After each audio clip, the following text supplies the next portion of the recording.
Hi, I'm Justin Diamond, and thanks for coming back for Chapter 9 of my upcoming novel, Giant Special Tokyo Love. Chapter 9 I called No Hard Touch, and it takes place at the Metropolitan Plaza Ikebukuro, which is like a borough of Tokyo, if you didn't know.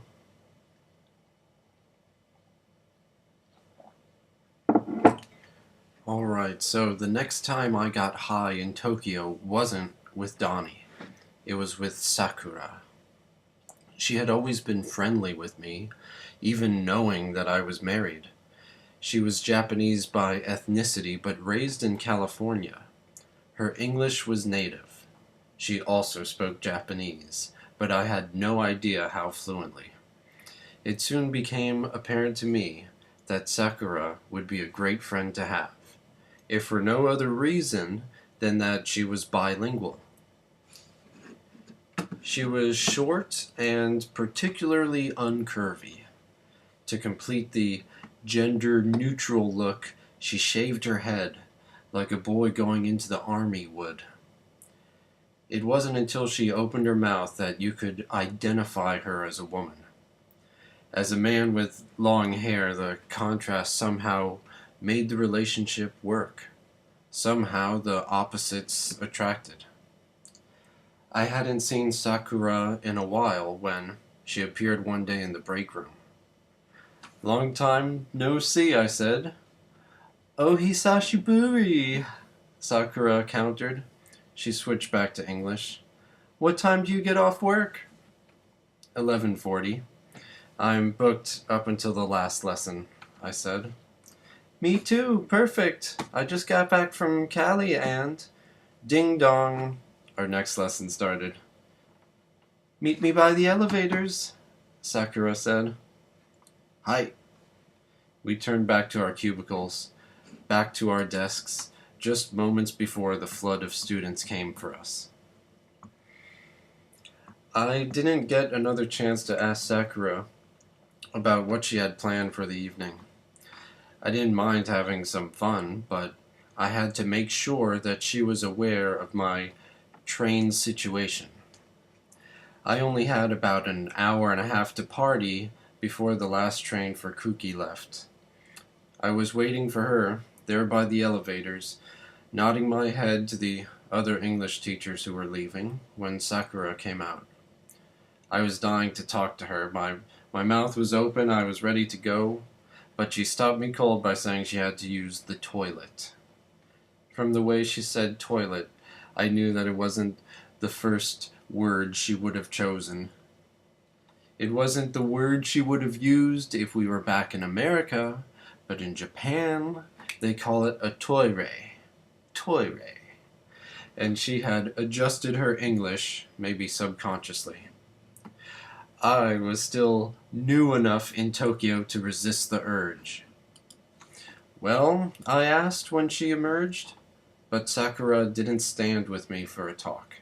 She walked right past, and I had to follow her over to the elevator bank where she had already pushed the down button. "What's up, Sakura?" I was getting frustrated now, but when the elevator doors opened, there was nobody else inside. Together, just the two of us, Sakura broke her silence by reaching into her bra and producing a small cylinder of folded white paper. My eyes widened at the sight of it, wondering if it could really be what I thought it was. She smiled and stuck her tongue out at me as she flashed it to me, dancing it around, teasing me with it. A moment later, I was following Sakura out onto the streets. There, on the west side of Ikebukuro Station. West side?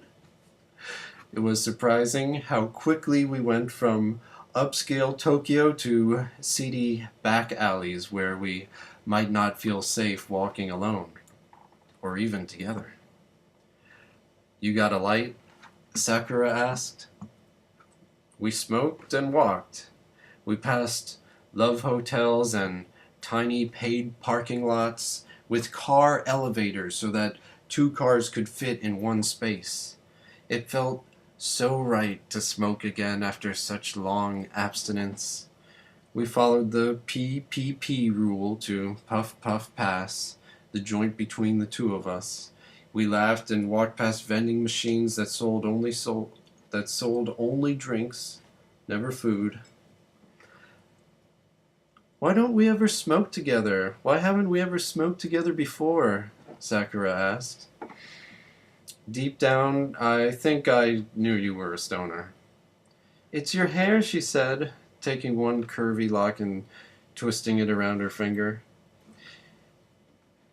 It's just the fact that weed is so hard to get around here, I said. As the joint got smaller, it was harder to pass back and forth. Finally, I tried to pass it to her, but she refused with a motion of her hand. Too small, just keep it. Lucky me. I smoked it to the very end, until my fingers burned, and then I took another hit before the burn made me drop it on the street. It was just a tiny point of red light.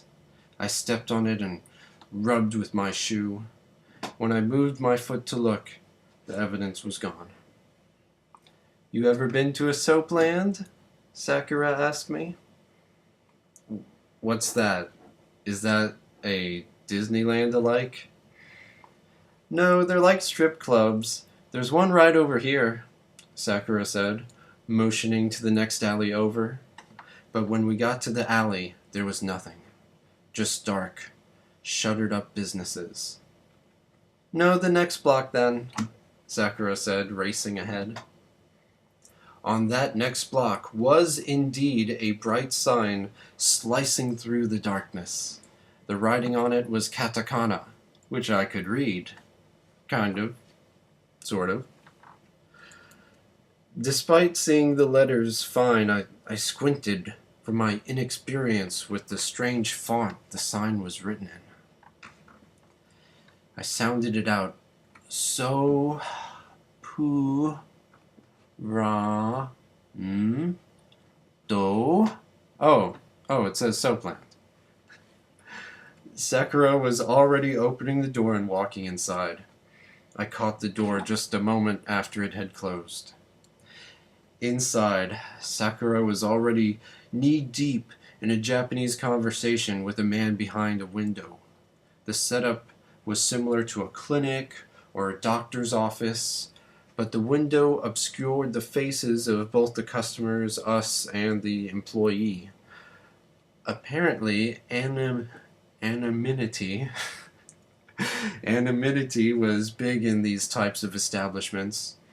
Whether Sakura was saying she got the man to come out from behind the window, through a door, and around a wall for a face-to-face. Listening to how the conversation unfolded after that, I wondered if the man hadn't mistaken Sakura for a man at first. He seemed to be demanding she leave when he found out that she was a woman. Were women allowed in soaplands? There was a small book of photos on the counter, and I flipped through it as their conversation dragged on. It was a book of face shots. Undoubtedly the girls who worked there. They looked so young and fresh.